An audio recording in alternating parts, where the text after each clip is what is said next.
Welcome to the Trailbreaker Podcast. I'm Aaron Feinberg. In this podcast, I explore what it takes to be a trailbreaker. Through intimate conversations with people carving new paths across the landscapes of business, art, and sport, we dig in on how to excel across seemingly disparate endeavors. What drives people who manage to succeed multidimensionally? Is it how they think? Is it meticulous planning and follow-through? Or is it some measure of delusional optimism? My guest today is Wendy Chan, a senior business development executive at Thermo Fisher Scientific, a former X Games competitor in border cross, and a recent stroke survivor. We talked about the important work her company's doing to combat the pandemic, why education has always been primary for her, and why it's important to talk to strangers. Good afternoon, Wendy, and thank you so much for joining me on the show today. Thanks, Aaron. It's a pleasure to be here. So I wanted to kick us off real quick with you sharing a little bit about the interesting job that you have in biopharma. So tell us a little bit about what your role is now. Sure. I've had a long career in biopharma, but currently I'm in a business where we support the manufacturing of biologics, which is actually a very exciting place to be right now, given what's going on in the world. We support the manufacturing of a lot of different products for cancer and whatnot, but specifically COVID vaccines and COVID therapies. So we're really busy right now. Fantastic. And thank you for all the work that you guys are up to. And so what is your exact role at this company? Actually, and it's Thermo Fisher Scientific, right? That's correct. So my current role is business development. So I'm interfacing with a lot of companies, biotech companies that are looking to manufacture their molecules when they can't do it in-house. Got it. And you have it's a business development and sales position too. Is that right? Yeah, I mean, business and development and sales go hand in hand. We're calling it business development because it takes so long to manufacture a molecule. So really, I'm looking for those clients that need assistance, and then we bring it in. I mean, for the sale, it takes years, except for what people are saying in the current environment with the COVID vaccine. That has been record speed. Usually it takes 5, 10, 15 years, and we've seen it in 1 year, but that's not normal. Got it. And yeah, I hadn't even thought to explore this with you, but in terms of being able to generate this vaccine so fast, what has gone on for companies like yours that have allowed folks to actually pull this off? So it's a lot of work between different groups at our company. It's just gone at record speed. What happened was, the vaccine business in general is not a super profitable business. Because the cost of a vaccine is a lot lower than making, say, a cancer therapeutic. But right now it's needed worldwide. And so companies have invested in making these vaccines. The government has funded it, and they're just moving at breakneck speed. It's not that the science is accelerated. It's that they're taking risks to put the money and investing in this instead of something else. That makes sense. Yeah, because I know you hear all sorts of rumors and conspiracy concepts and bad information out there about how would it be possible that these companies could create a vaccine so fast when in the past it hasn't been as rapid. And I think to your point, right, there's what's actually happening at companies like yours and then what's being spoken about, and there's often a disconnect. Yes, I agree completely. I mean, what's happening is companies were more cautious before, and they would do, a phase 1 trial, sit there, evaluate all the information before moving to the next one. And right now, because of the need, they're doing them back to back to back, and maybe booking manufacturing slots and buying materials at risk in hopes they can move it forward because we just have such a huge global need right now. Fantastic. And how long have you been in this field? Wow.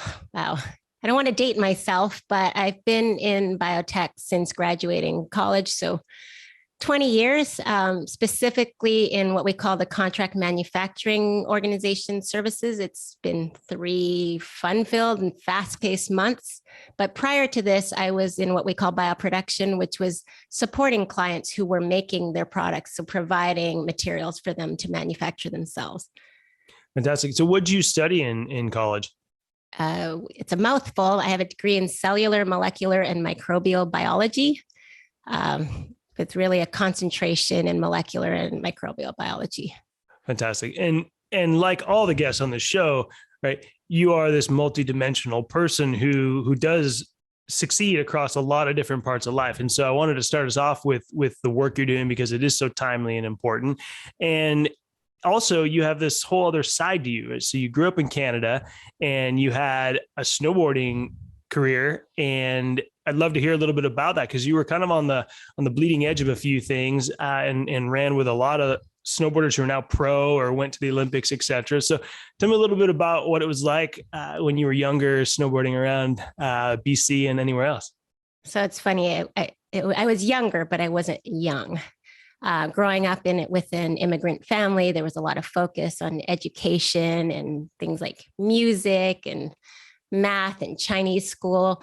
But then there was this weird side that I think I got from my mother where she got me into a lot of sports, but more importantly was academics. So most of my time was focused on school.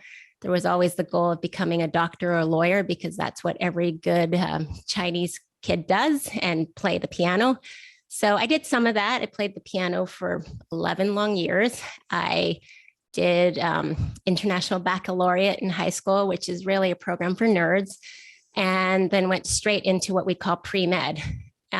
At that time, I realized I didn't want to be a doctor, but finished a degree in cellular and molecular microbial biology, and then didn't know what to do afterwards. So I just kept going to school. And that's actually when I discovered snowboarding. So it was pretty late, in my late teens, early 20s. Nice. And then what was it like? Because I remember you telling me stories about, kind of who you were snowboarding with and some of the competitions and such. So give us a little insight into all that. So it was a crazy time because I think snowboarding, especially women's snowboarding, was still being developed. The skill level wasn't high compared to what you see that now. When what I see now is pretty much seems impossible to me. But back then, if you were willing to send it, you could probably get, a shop sponsor or a local equipment sponsor and maybe make it to some pro level competitions, which seems crazy to me now that I think about it. And so I started snowboarding while I was in graduate school. And due to the flexible nature of a biology grad program, you do experiments and you have free time. So I used to slot in my experiments and time them around being able to snowboard.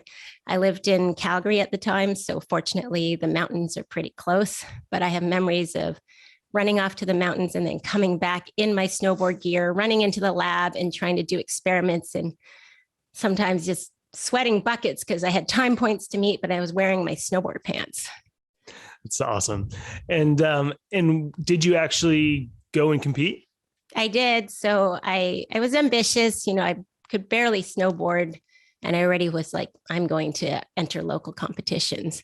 And so I did a few, mostly in snowboard cross, or I think they called it border cross back then, a few freestyle competitions, but really snowboard cross was my thing because this is funny, but someone said, well, it doesn't matter what style you have as long as you just go fast. So that's what I did. I did a lot of local competitions the first year. And then within, I think, a year and a half, I already started going to semi-pro, pro events and qualified for a few that I never thought I would.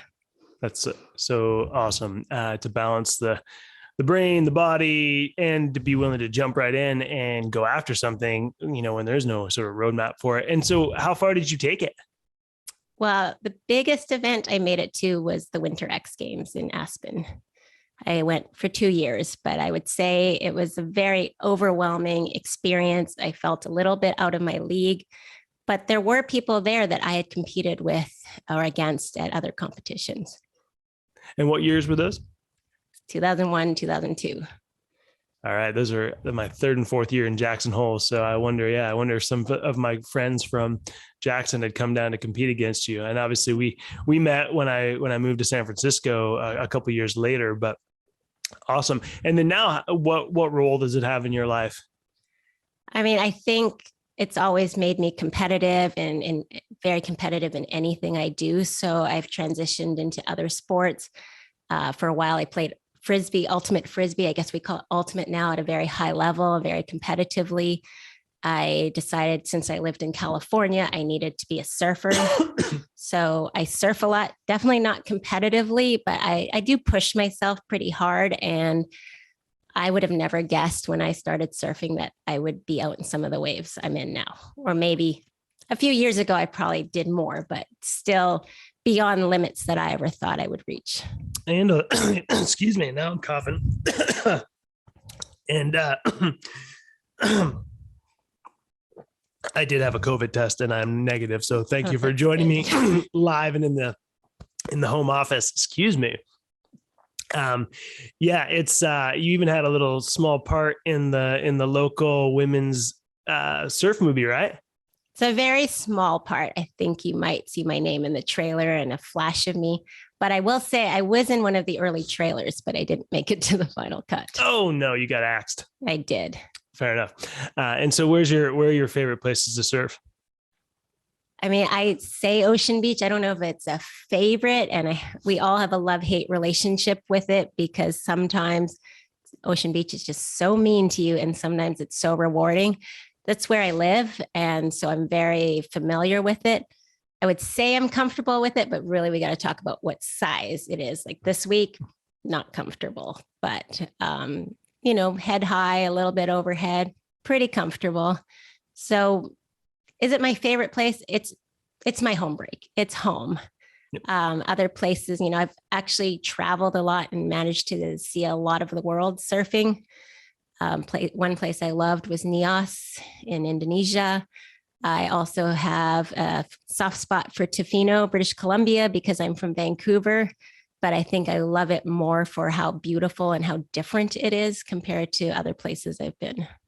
Yeah, and for those who don't know, you've been the owner of a very noticeable Sprinter van for quite some years that has a bit of an A-team paint job on it, and it's probably in its last legs now, I'd imagine. But I know you've gotten to use that up and down many coasts here in the States and in Canada.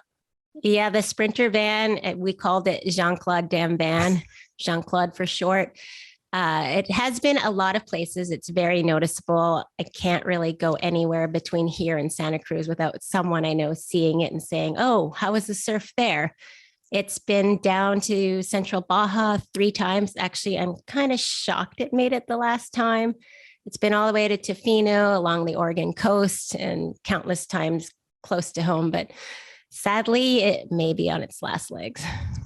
And, as somebody who continuously performs at a pretty high level at work, right? You've moved up the ranks. I know for many years you were a team lead, or you were the top sales or business development person on your group, but you also have been able to balance things like work and being a peak performer there, but also, keeping space for your hobbies and keeping space for, home projects. I know you have, a beautiful house at Ocean Beach, and you've done some really amazing remodels there. And sort of like any tips, tricks, secrets that you feel like have guided your decisions in life to bring you all these sort of amazing things. I think being efficient with your time, which I don't think surfing is very good for that because we waste a lot of time looking and deciding. And so I probably don't always hit the surf when it's the best because I need to fit it into my schedule. So that's one of the things. But really, I just want to be able to do it all. So I make time for it. Sometimes I fantasize about how it'd be great to just live in Baja and surf every day. But when I do that for a few weeks, I actually start getting bored and want the challenge, the mental stimulation of work or other projects. So I think that's how I managed to do it all. And I think just being competitive and wanting to do everything well is what fuels me at work and in sport. Makes sense. And with work, what are the things that you get the most joy out of, or are the most interesting or challenging for you with the type of work you do? I mean, for sales, the big thing is revenue, and you're rewarded. There's like a direct correlation between, the deals you close and your paycheck. So that motivates you. I've had other jobs in the past where you could do an amazing job and there was no recognition, and that was hard. So to have a direct dollar recognition is nice to put the two together. And I think that's completely fair. I don't know anybody who would go to work if they didn't get paid, and that extrinsic motivator like dollars is important. And would you say there's something or some things about the work that you do that intrinsically drives you? Obviously, you have a competitive side to you, which is inside you, but are there any things about the work that you do that, you just do because you love them? Yeah, I love the people. I love feeling like I'm helping someone. I never thought I would be in sales. If you told me when I graduated college I would have a career in sales, I would have told you you were insane, because I don't like talking to strangers. I don't picture myself as a salesperson. I think I always thought like used car salesperson, the cheesy person who schmoozes, and that's not me. So I don't think I could sell anything. There's people you meet like that person could sell a rock. I can't do that. I love that what I sell is related to what I studied in college and that it's a very useful product. I'm not selling vacuum cleaners. I mean, those are useful too, but I feel like right now, especially in the last few years, because I've been in the therapeutic space, I'm selling products or services that help the world. And I also would say too, having gotten to work with you individually and also with your company for a little bit, it's also impressive because you're humble and you also are very talented, even in ways in which you think you're not, right? So in terms of watching you interact with peers or with our social group, et cetera, while you may feel one way inside, it doesn't show up as much, to the exterior, right? In terms of, your ability to, be social or charismatic it makes sense to me why you would crush, your job, because, you have the smarts and the science and the education behind it, but also that capacity to sort of communicate maybe more than you think. I think it's a lot more than I think, because I got recruited to sales by a mentor of mine, and he's the one who came to me and said, I think you'd be great in sales. And I said, you're nuts. I'm like the nerdy science person. I can put my head down, I can get work done, but I cannot go talk to strangers. I cannot push them to buy something. He's like, you're an athlete. You're competitive. I know you can do this. And so he coached me and pushed me into this. And I remember my first day, I had to walk in. I think it was at Stanford University. I was supposed to walk into a lab and go bother someone and talk to them about their science. And I was frozen at the door. So, but then the competitive part of me said, I can't lose. I got to go in and I got to do this. And I told someone a while ago when they asked me, why do you do sales if you say you're not comfortable? I'm like, it's because I'm uncomfortable. If I was comfortable, then it would feel like it was easy. So, and of course it's gotten easier over the years, but talking to strangers and approaching people is not my forte, but I can fake it till I make it. Yeah, you're a pretty good faker right now. It's good. And look, Nick, you're no stranger to challenges, and you've actually had a pretty significant one pop into your life over these last couple of years, to the tune of a stroke. And so I'd love to hear a little bit about that experience, and we'll talk about what you've done to sort of move past it on at least a lot of levels. So what happened? Yeah, it's really crazy when we talk about that, to say I had a stroke. I mean, I picture what people who had strokes look like, or, your typical patient, and I don't fit it. It's been really interesting to explain to people. And even when I say it, I go, wait, I had a stroke. So I did. It's been almost 3 years, and we think it was related to a surfing crash, but we don't know for sure. Basically one day, I had a full day of work. I was feeling tired. And later that evening, I just suddenly felt feverish and sick and actually couldn't swallow, which was a really weird thing. And I'm not one to get sick. I never get sick, and knock on wood, and no COVID yet. But I just thought I got a really crazy flu and went to sleep and woke up the next day basically unable to walk and dizzy. And so being the hard worker that I am, I actually got on my phone, canceled all my appointments, emailed my boss, responded to emails. Like, meanwhile, my head was exploding and I couldn't see straight, but I was able to contact everyone and then call someone and ask them to take me to the hospital. And then they found that you had the left side of your body, right, wasn't working as well as the right, or did I have them reversed? Well, it's kind of weird. So I got to the hospital. I was just like, I can't walk. And next thing I knew, I was getting thrown in machines, CAT scans, MRIs. And they came back and said I had a dissection in my left vertebral artery. And it's kind of a strange type of stroke. I think they call it Wallenberg Syndrome, and some of it affects the other side of the body. And it also affects, I think, cranial nerves 10 and 11, if I'm recalling correctly, which affects your ability to swallow, which is not a normal thing. So I remember that night being really cold on my right side. And I guess that's a normal symptom. So I have been cold on the right side of me for 3 years now. Wild. And I don't know when it's going to change. And then in terms of some of the other symptoms or issues associated with it, have some things improved? I mean, obviously you're back snowboarding, you're surfing, you've been at work. What still lingers for you? So things have improved. I mean, at the beginning, I didn't have any balance. I wasn't allowed to walk. I was a fall risk. And then when they finally let me walk, I had to wear like a strap and someone had to be trained to catch me. Yeah. So I had to relearn to walk, relearn to balance. The biggest thing was relearn to eat. And that one I will never forget. So as you know, one of my favorite things to do is eat. I won't repeat what you said about me, but I do enjoy eating. And it was a compliment. Yeah, sure.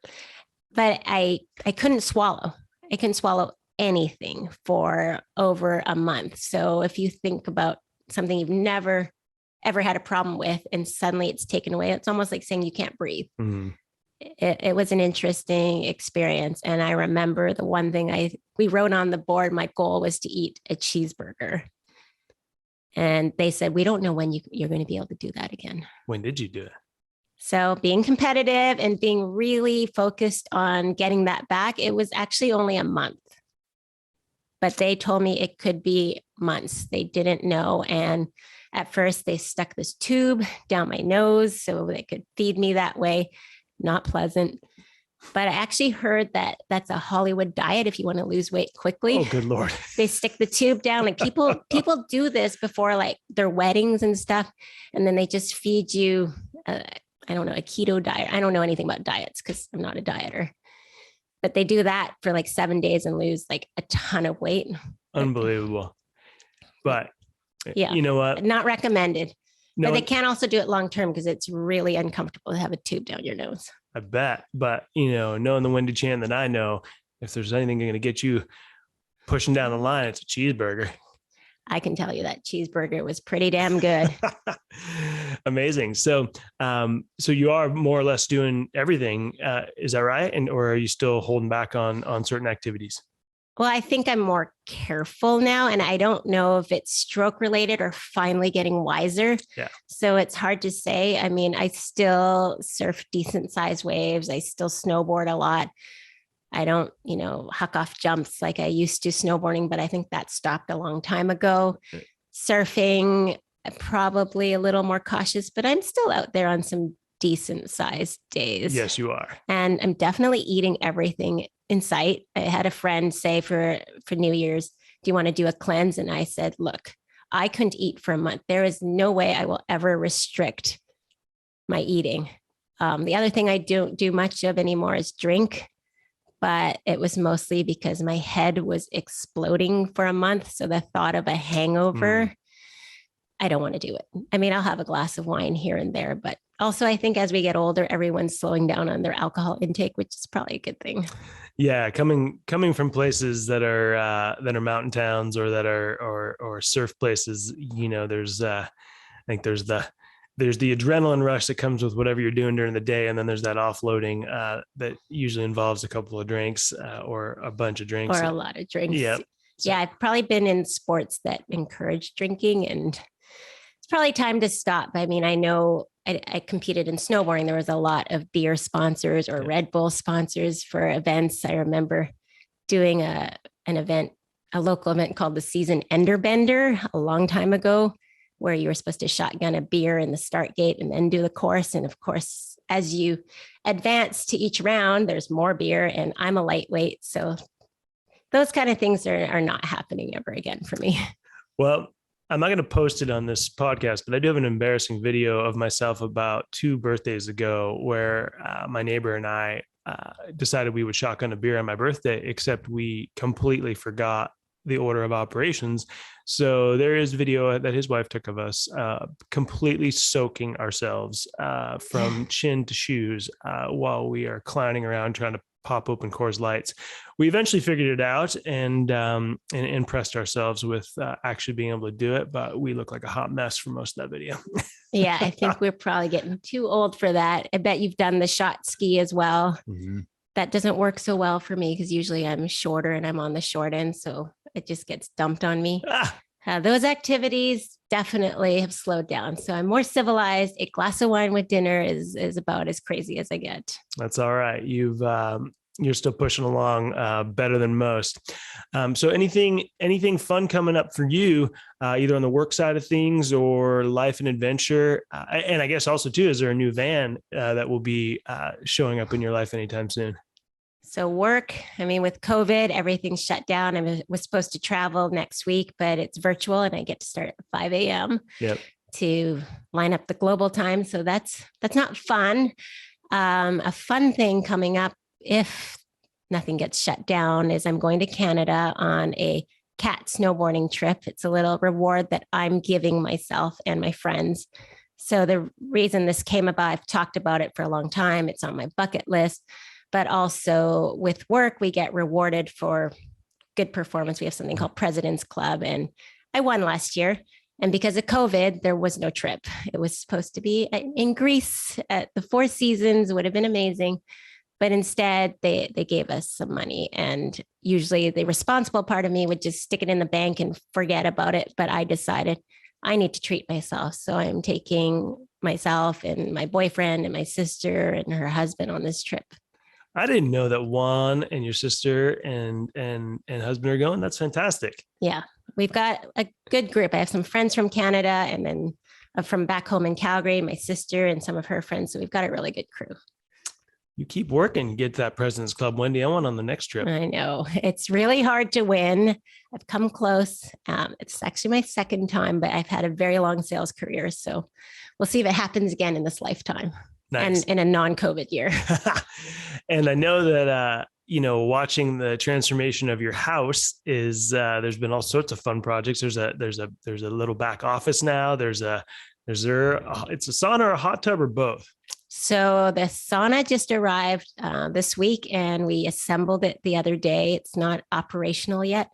No hot tub. I had one for a bit, but it wasn't working out. So that's gone.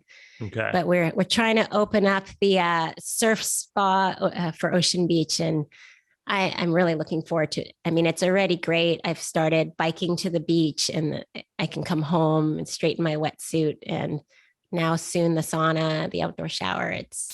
I feel like I'm living a dream sometimes. Yeah, I've thought that about you for many years with your ability to crush it at work, to cruise the coast in your van, to cross between both Canada and the United States with ease. It's a lot of research that you have to do before you can cross right now.